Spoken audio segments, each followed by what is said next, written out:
fine. It's like really fine, really fine.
Just go down.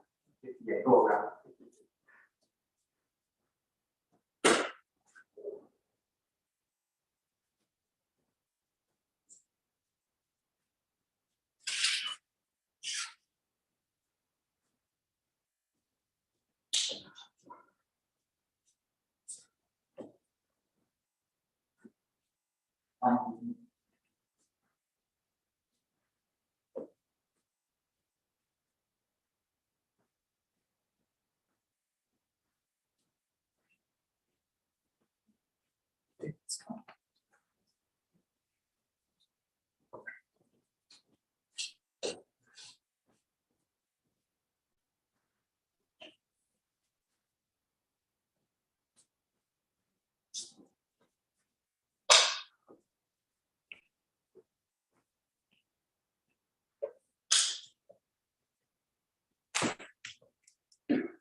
So, good evening to everyone. Before we start, what we do is, what we do is we say 3 times sadhu, sadhu, sadhu to welcome everyone. So together, let's say 3 times sadhu, sadhu, sadhu. So good evening once again. I wish may this evening become a very spiritual evening for all of you. And may you develop at least a bit in your spiritual path. So now the old students who are joining in person and online, they are practicing Vipassana meditation and they are improving in that insight. But the new meditators, as usual, I request them to practice breathing meditation. And I'll teach you it in brief. So at once we can't practice Vipassana because if you don't have enough concentration, it's hard to observe the sensation of the body. So we have to develop concentration first to develop in Vipassana. So that's why that is the reason that we practice breathing meditation first. And after some time, when we develop some kind of calmness and some kind of patience and some kind of concentration, we practice Vipassana, right? So that's why all the new meditators, they are asked to practice breathing meditation first. But all students, they have already completed the first 4 months of breathing meditation, and they are practicing Vipassana, and they gradually improving their meditation practice. So today I want to teach, before I start, I want to teach another one thing that will help in your meditation practice. That is, don't postpone things in life. That is very important to adapt into your life. So if you don't postpone, if you do things on time, what will happen is then you will be able to save your time and at the same time your money. And sometimes you can save your health too. So it is very important not to postpone anything. If there is a good thing, if the thing that you are doing in life, it's a good thing, then we should not postpone it. We should do it if it is possible at that very time, right? Let me tell you an incident which happened in Texas. This happened in 1999 March. So this happened to Allison family. They bought a big mansion. That means at that time 40 million worth mansion with the land in Texas. It was a huge house. So they had only one son. So that couple had only one son. His name was Reese. So after several years, Reese has started developing a sickness of so he couldn't breathe well. So he had a difficulty in breathing. They brought their son to various doctors, but they couldn't find anything wrong inside him. After some time, they found out that the husband is developing some kind of Alzheimer. So he had some kind of Alzheimer sickness, and so he easily forgot many things that he did. So then he was taken to various doctors too, and they found that there is nothing wrong in him. Finally, there are some top forensic scientists of Texas Rangers to check them. When they checked them, they found out they had black mold inside them. You know black mold, right? So if you breathe, so black mold, there are various kinds of black molds. Certain black molds are not that much dangerous, but there are certain black molds which are dangerous. They had a kind of those dangerous black molds. So they went to their house to find the cause. You know what was the cause? They had a small water leak inside their house. The insurance company, so they let the insurance company know, but they were postponing it, postponing the repairment, saying it's a small issue, we can deal it with later.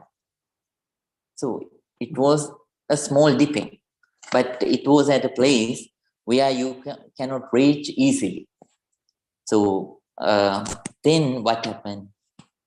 Unknowingly, this very leak gave birth to black mold. And black mold, when they were staying at the house, the lady was not at the house most of the time. She had to go here and there for her businesses. But the husband and the kid, both of them were at the house most of the time. So they got this. They breathe this in, and it grew inside, and it has also it has attacked the immune system of the boy, and at the same time it has attacked the brain of the husband. And finally, they filed a case against the insurance company for $6 million. Finally, the judges, understanding the situation, they awarded them $32 million. So that's what happens. If the insurance company did the repayment on the right time, they won't lose $32 million. And at the same time, it's not like money. When someone got Alzheimer's disease, so it was uncurable. It was something uncurable. Husband had to resign and had to deal with throughout his life. And at the same time, the kid, he recovered, but he had so many side effects. So we have to understand that we should do things always if it is possible. We should not postpone things and should do those things on the right time, without delay, right? And when it comes to meditation too, we think, right, we can do it tomorrow. We can do it day after tomorrow. So the more you postpone like that, what happens is, so you won't develop in the practice. Human life is so precious. Always we need to understand that whatever we do, we spend, right? If we just idle the time, we just let the human lifetime of us to go, right? So it's so precious. As I mentioned, if we live 100 years, 50 years we sleep, right? We only have 50 years remaining.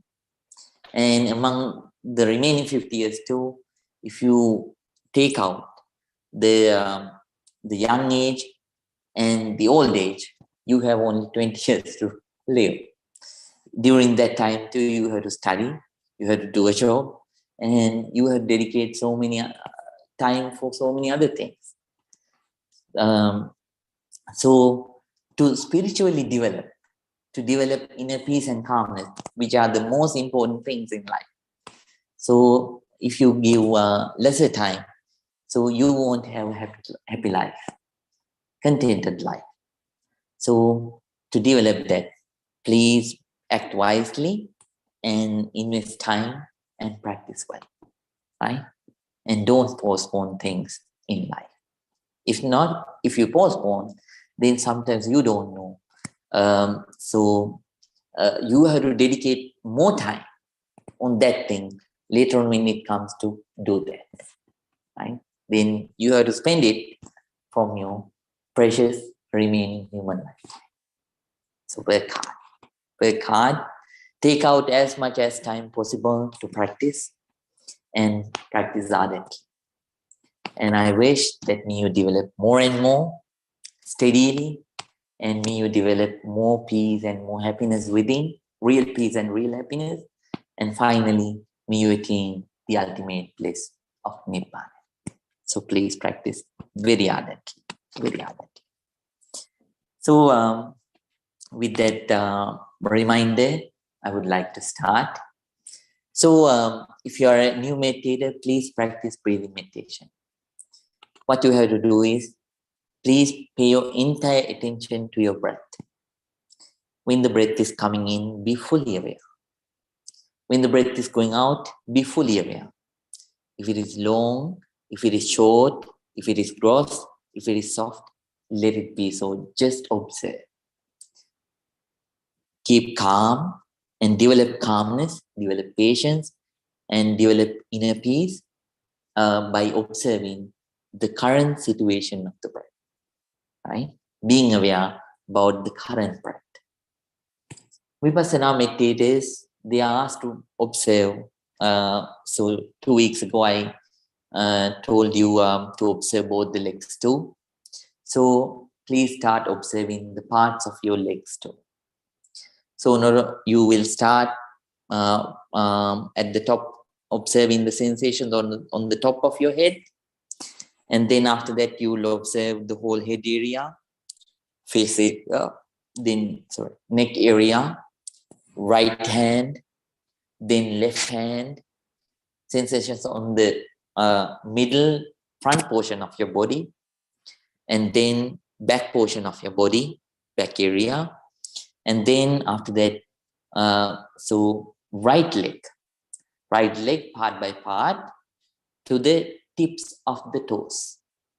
And then left leg part by part, pitch by pitch, to the tips of the toes. Very patiently, keep on observing. Whatever the sensations that you encounter, please understand. Let it be coldness, let it be heat, let it be twinkling sensation, itching sensation, if not throbbing sensation, pulsing sensation, or blood circulating sensation, let it be any. Whatever the sensation that you encounter, be aware that it is impermanent, changing.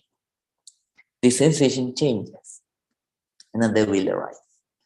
And that will also change into another one. This is the nature of the body.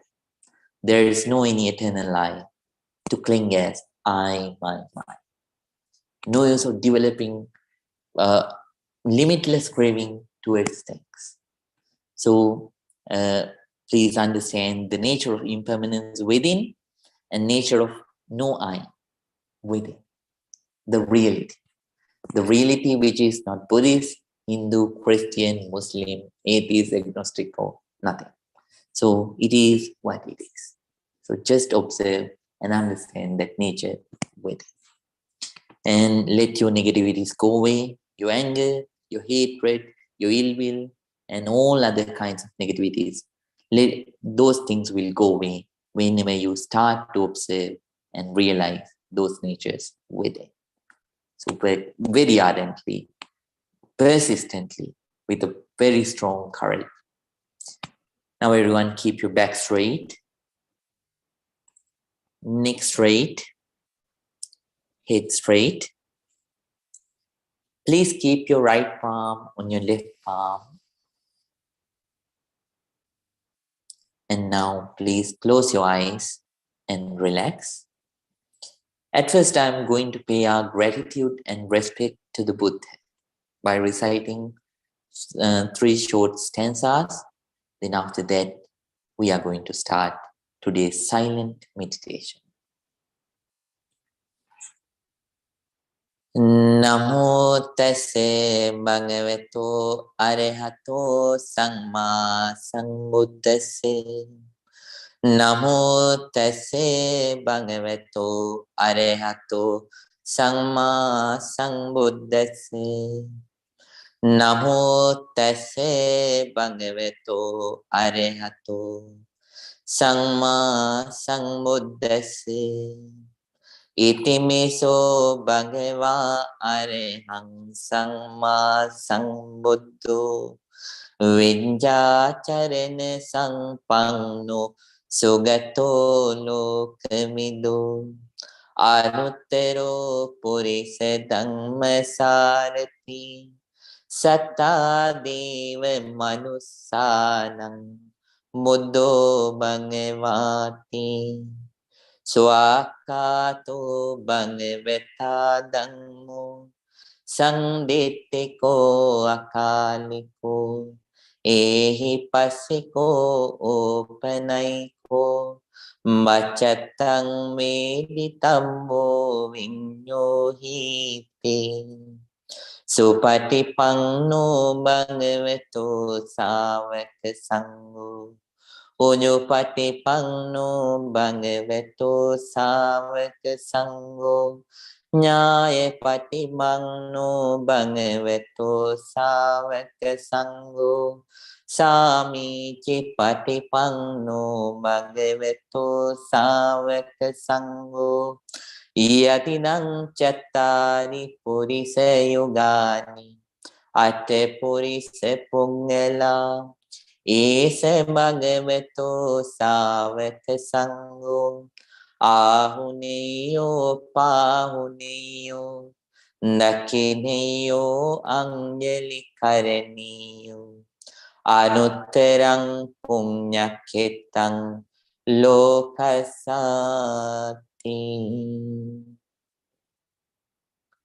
Sadhu, sadhu, sadhu.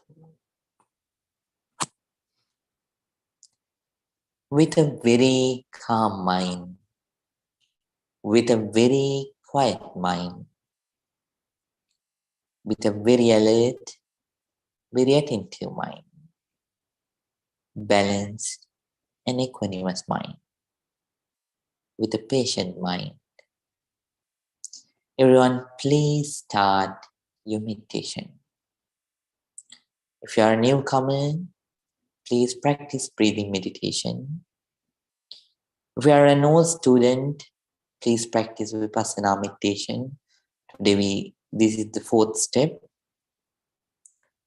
So whatever the meditation practice that you practice, may your practice become very, very successful.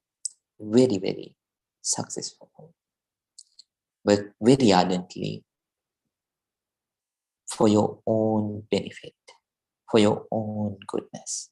Now everyone, please start the meditation.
Now, let's practice together loving kindness meditation in brief. In loving kindness meditation, we share our love, our compassion, and our kindness with all the beings in the world gradually, from group to group. First of all, let's share our loving kindness with yourself.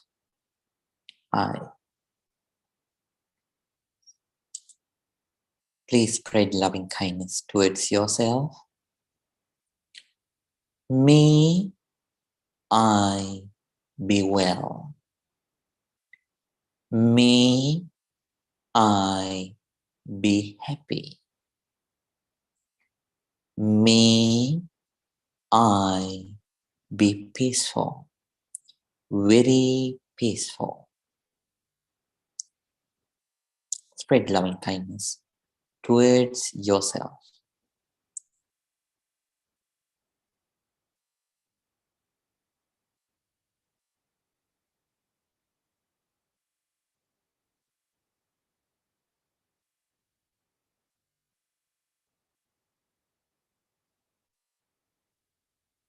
Now let's share our loving kindness with our parents, with our teachers, with our relatives and friends.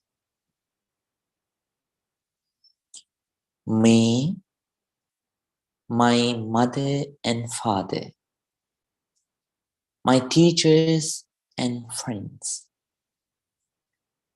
be well, be happy, be peaceful.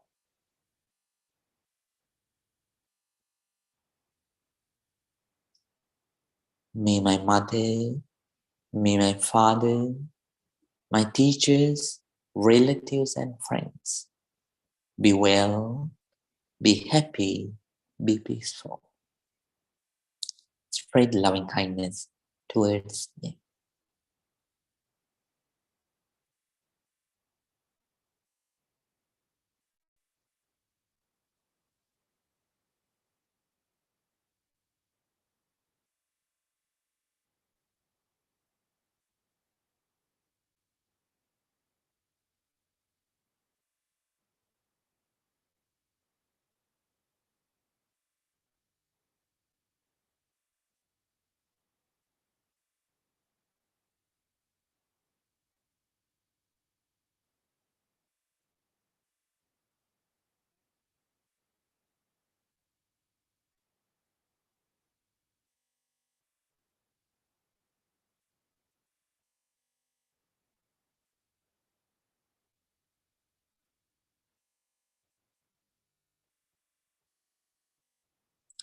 Now let's share our loving kindness with the neutral people who are not our friends, at the same time who are not our enemies. May all the people in the middle, the neutral people, be well, be happy, be peaceful. Please spread loving kindness towards all the neutral people.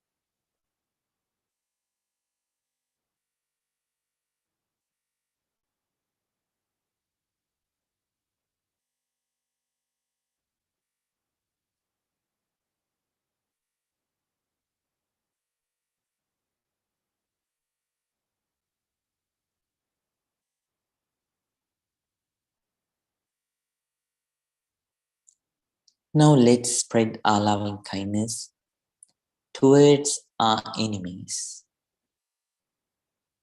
Towards our enemies. May my enemies also be well.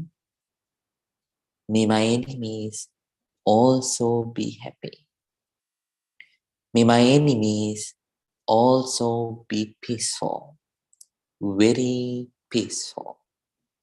Spread loving kindness towards your enemies.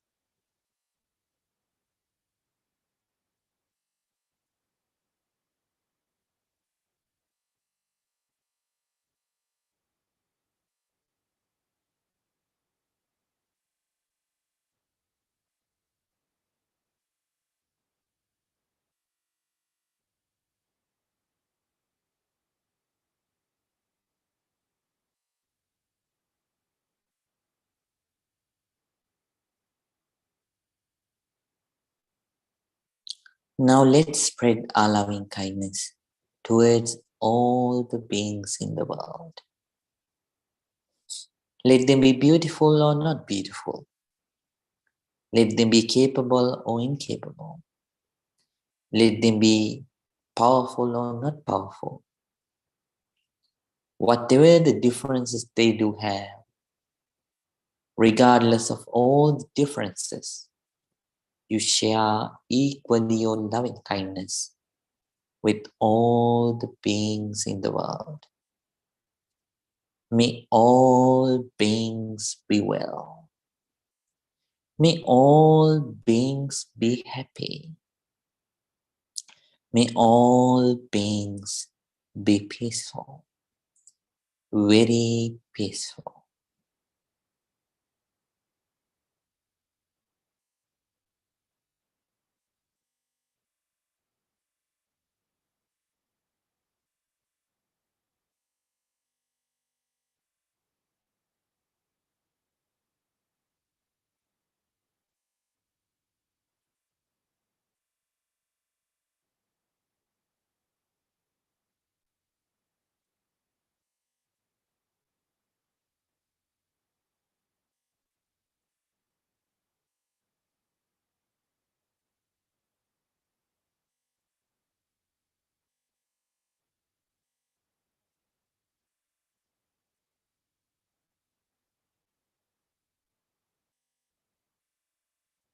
Now everyone, very calmly,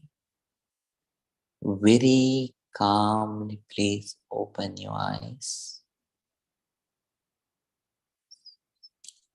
Let your whole body to relax. Let your whole body to relax.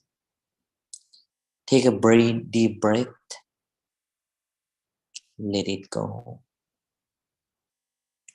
Now everyone, please join your palms together and please say 3 times, Sadhu, Sadhu, Sadhu.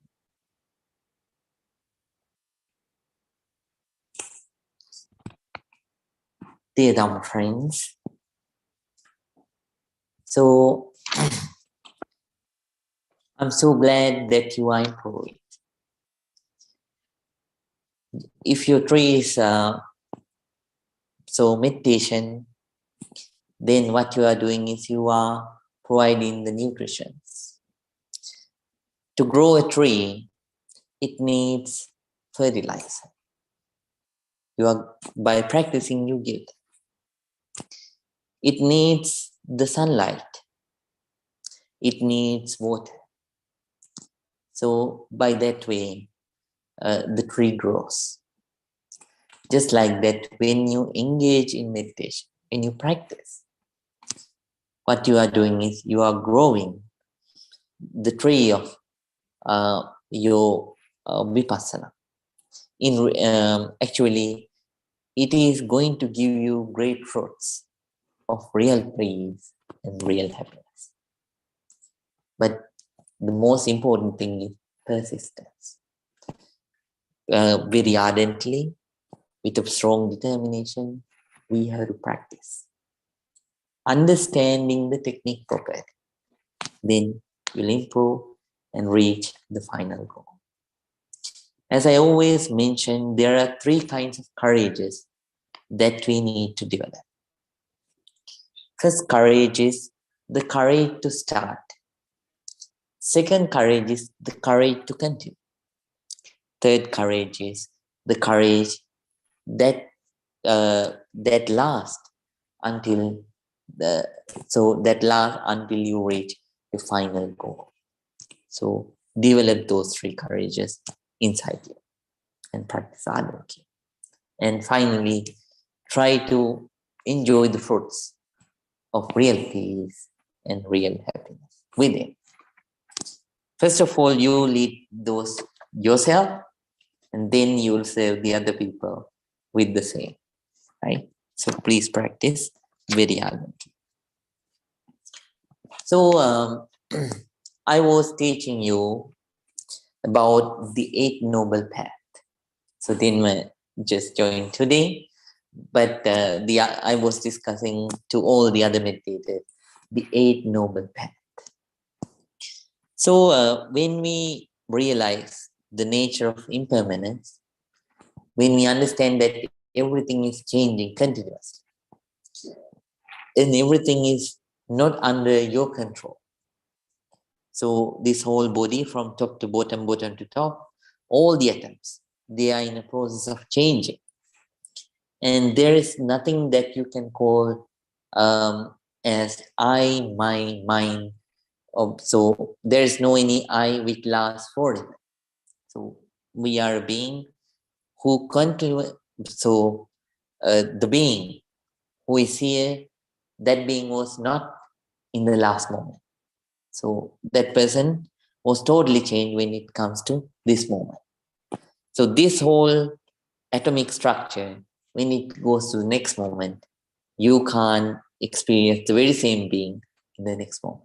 So we are changing continuously. When we realize that, we understand there is no any eternal I. If there is no any eternal I, we understand that there is nothing that you can say in according to the real truth. We can't call anything this is I, this is mine, this is mine. In constitutional truth, yes, there are things that you can call as this is mine, this is I, this is mine. But when it comes to the real truth, we understand that there is nothing like that. So you let your craving go away. When you gain that understanding, we call it the right understanding. Right understanding about the nature as it is. So when you develop the right understanding, I told you, then you, because of that right understanding, you develop right concepts. What are the right concepts? So the concept of renouncing the negativities. You have a lot of negativities like misery, and at the same time anger, hatred, jealousy, ill will, etc. So you develop the concept not to attach to those negativities anymore. We let you we develop the concept to come out of those negativities. Second concept that you develop is whatever it happens, I am not going to get angry. So third concept that you develop is you determine that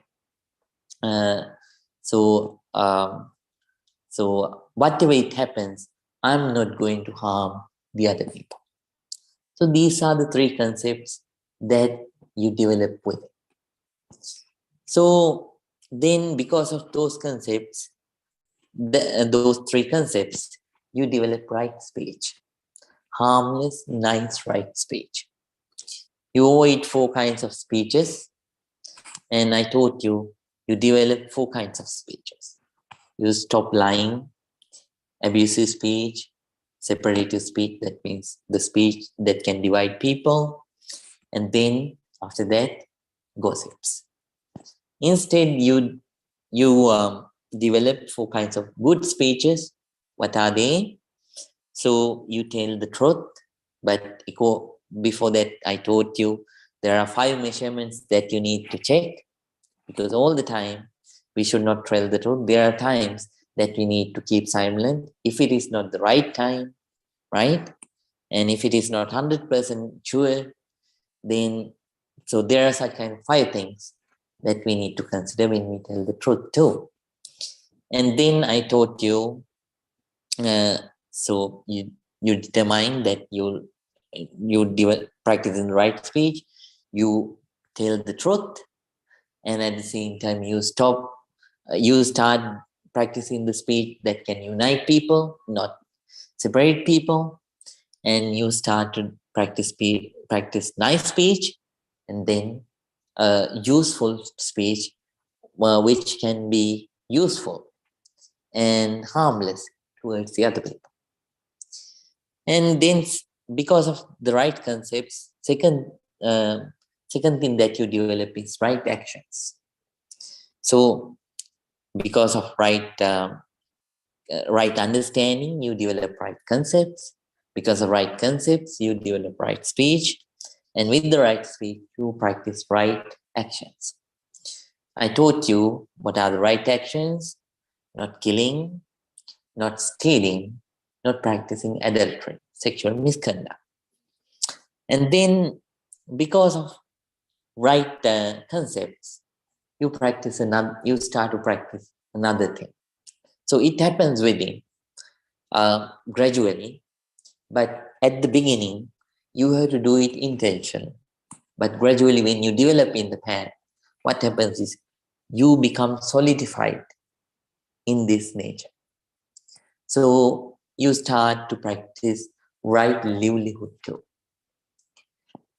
So because of the right concept, so the concept to come out of all the negativities, and because of the concept to not to get angry, and because of the concept of not harming the other people, you start to live a peaceful, harm livelihood.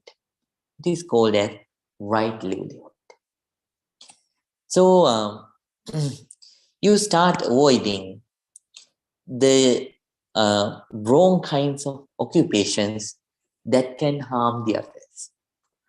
There are certain people who think even though some kind of an action can harm the other people, if it generates money, that's a good profession. No, that's wrong. So you may gain a lot of dollars because of that profession, but the damage that you do to the other people because of your profession, you can't evaluate that. It is beyond dollars. So dollars, they come and go.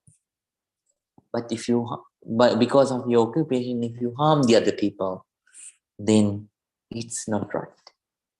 Because the damage, so in the previous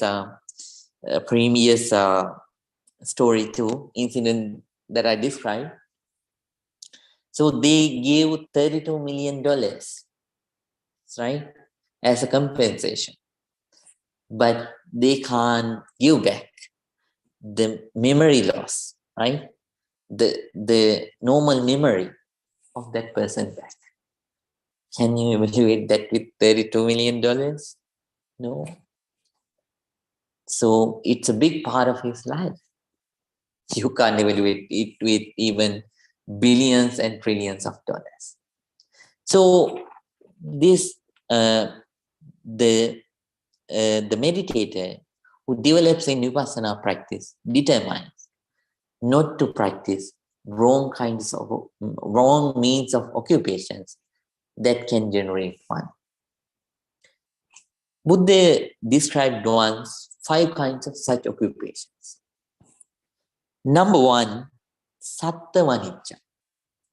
In Pali language, those days language, satta vanijja means business of selling beings. Business of selling beings.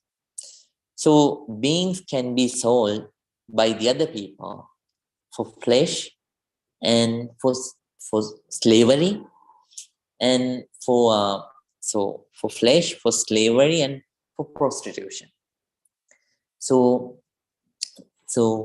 selling beings because of those purposes is wrong. You give pain by doing that. You give pain to the other people. Whatever the money that you accumulate by those means, that's not right money. So that's not a good means of life earning. So Buddha asked, for the wise people, not to practice that kind of business, selling beings. Let it be an animal, let it be a human being, for flesh and for slavery, for prostitution. So no being should be sold. because every being is precious. So, second thing, sattva-anicca. There are certain kinds of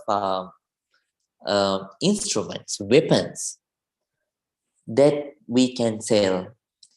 So those instruments can bring damage to so many people, just like bombs, guns, and those days, so swords, and so archery, such kind of stuff.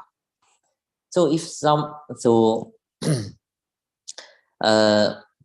the wise person never sell such kind of things, because it can damage, even though you can accumulate trillions of dollars sometimes. Here I understand in United States it's a trillion dollar industry, but somehow the pain of a person cannot be measured by trillions of dollars. It cannot be bought. It cannot be compensated. So because of that, so selling destructive weapons is a wrong means of earning. That is the second wrong means of earning. Then third one, Visa-vanicca. Visa-vanicca means poison. So certain people sell poison. So if someone sells, so there are certain poisons that we can use as medication. That's not wrong. So to destroy the other people, other beings, if someone sells poison, then that's also a wrong means of earning. Number 4, Mansa-vanicca, selling flesh. So if you kill animals and sell their flesh, that's also wrong means of earning, because you give pain to so many beings, and because of, what you are selling is not a product, but the pain of a being. So all the money that person gain, it has blood in it, blood of many beings. So wise person who has become a nice person, so because of the understanding, because of those concepts, now doesn't practice such kind of wrong means of occupation. That is the fourth one. Final one, Majjavanicca, selling alcohol, intoxicants. So intoxicants can bring the other people. So there are intoxicants that there are certain drugs that we can use as medications. Selling that is not wrong, but there are certain medications that you sell to intoxicate people. When you give that, the person who drinks that will develop consciousness, awarelessness, and at the same time that person develops not being at the present moment. And at the same time, that person sometimes, because of those drugs, can commit wrong actions. And at the same time, that person can make quarrels, and that person is not under control of himself.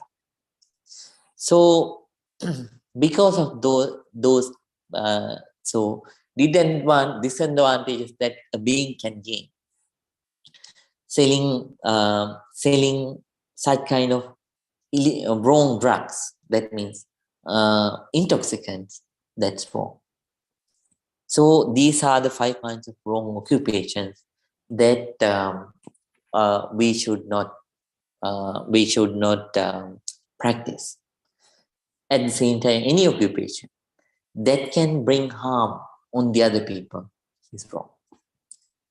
So the person who develops that person's wisdom up to this level, he or she avoids practicing these wrong actions. And at the same time, that person, uh, then Buddha taught the monks separate 5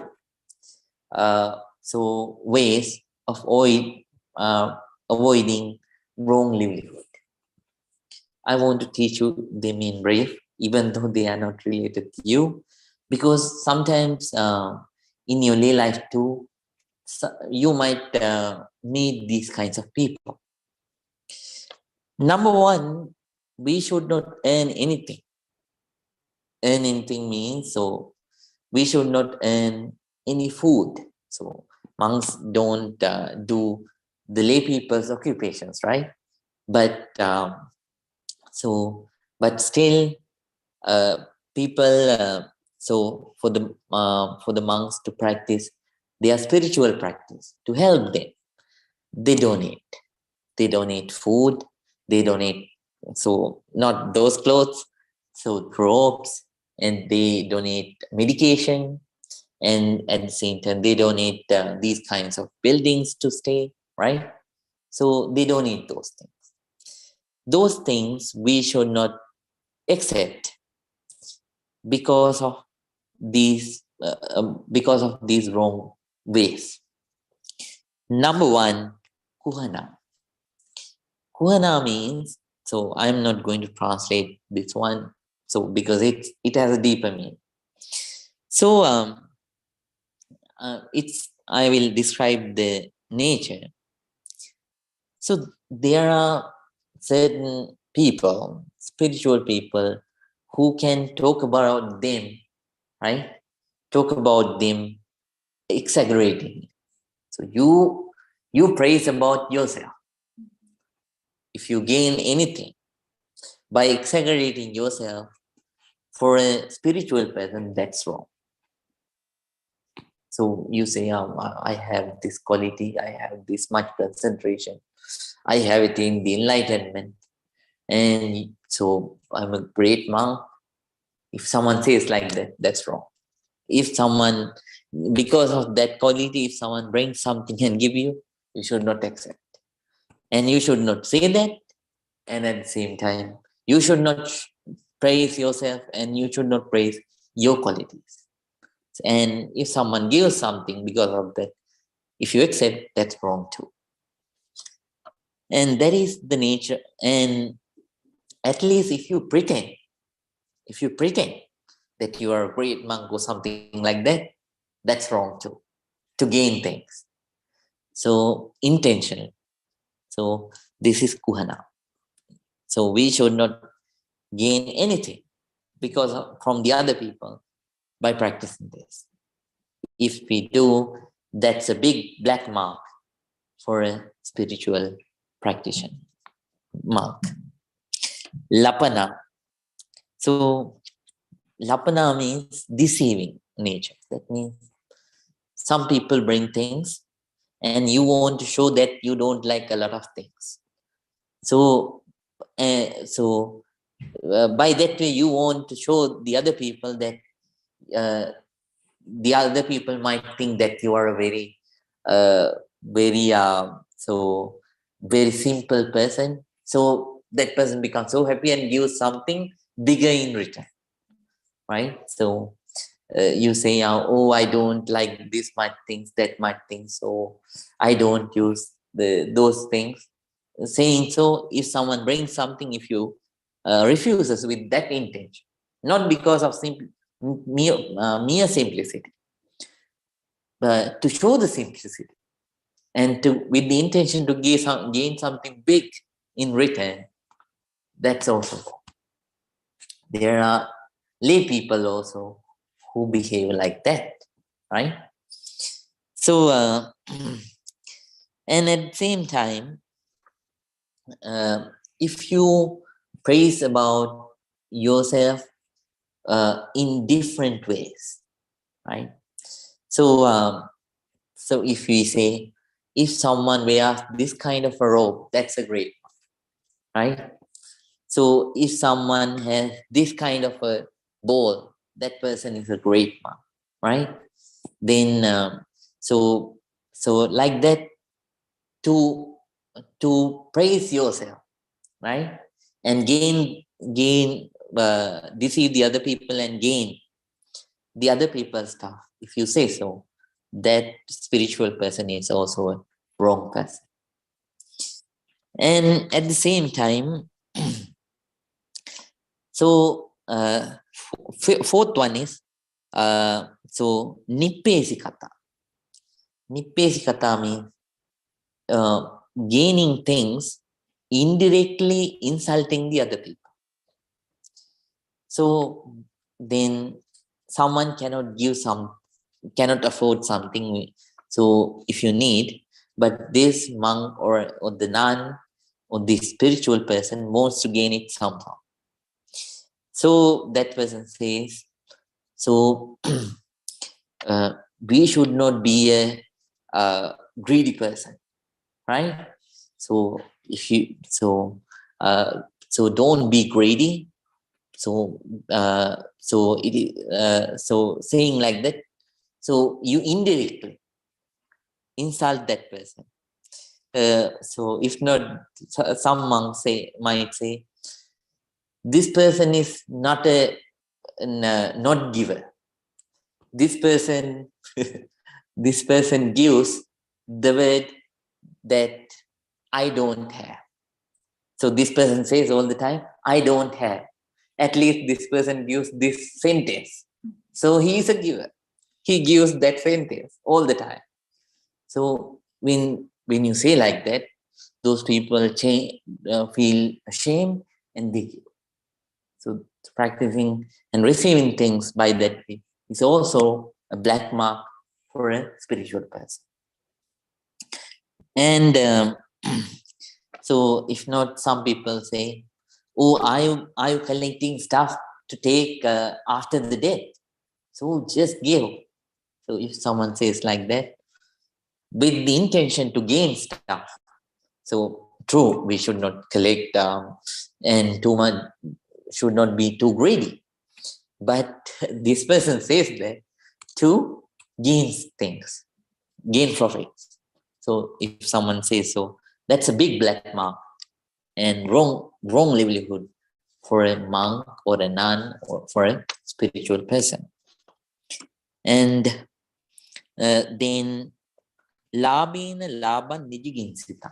So that means fifth black mark of a monk or a nun or a spiritual person. So who became ordained. So you gain something cheaper. You give that to a certain person and gain something more expensive. That's also wrong. So there is also a big black mark for a monk or a nun or a spiritual person.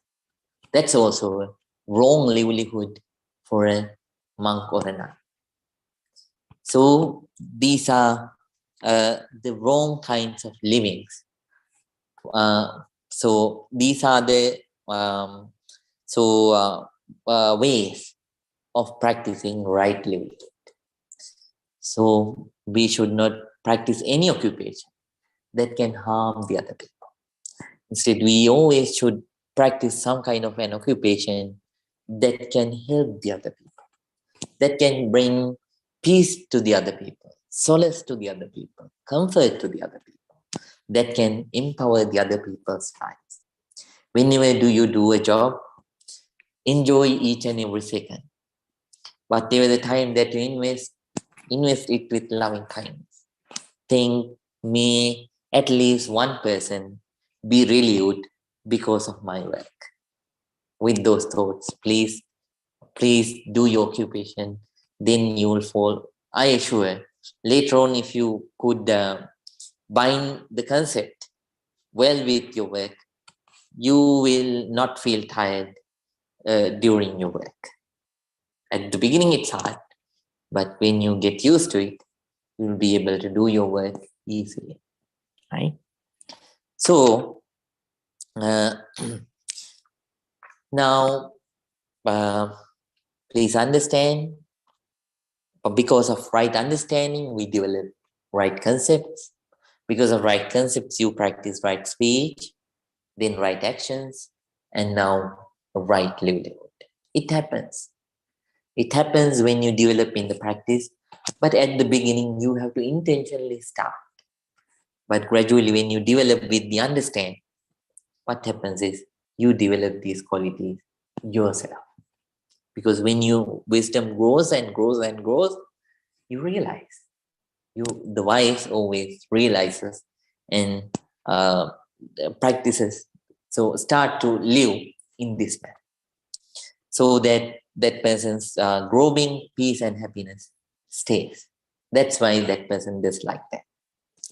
So by practicing right livelihood, you safeguard the emerging peace and happiness within, and then by developing those positivities, gradually that person starts to develop the next two. What are they? Right, right, right mindfulness and right concentration. So I will teach you in the next week right mindfulness, right? How it helps to develop right mindfulness. Now, everyone, please think. Today, too, all of us practice this noble, non-sectarian technique of meditation and accumulated a lot of good energy, positive energy. By the power of this positive energy, may all our troubles be away. May all the good things happen in our lives. May all the sick people gain this positive energy. May all of them recover very soon. And may all of us be able to come out of our negativities. May all of us be able to practice all kinds of positivities and developing positivities, practicing the Dhamma path.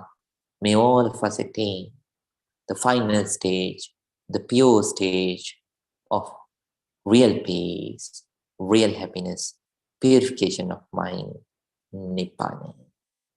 With those thoughts, please join your palms together and listen to the final short chanting of blessings and to conclude today's session.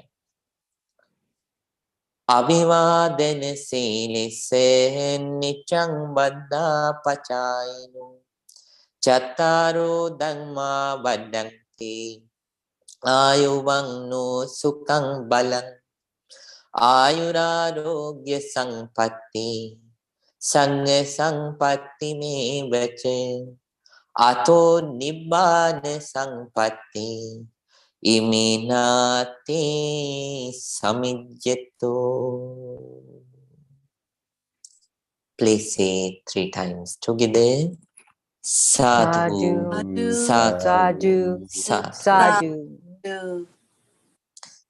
Good night to everyone. May all of you be well.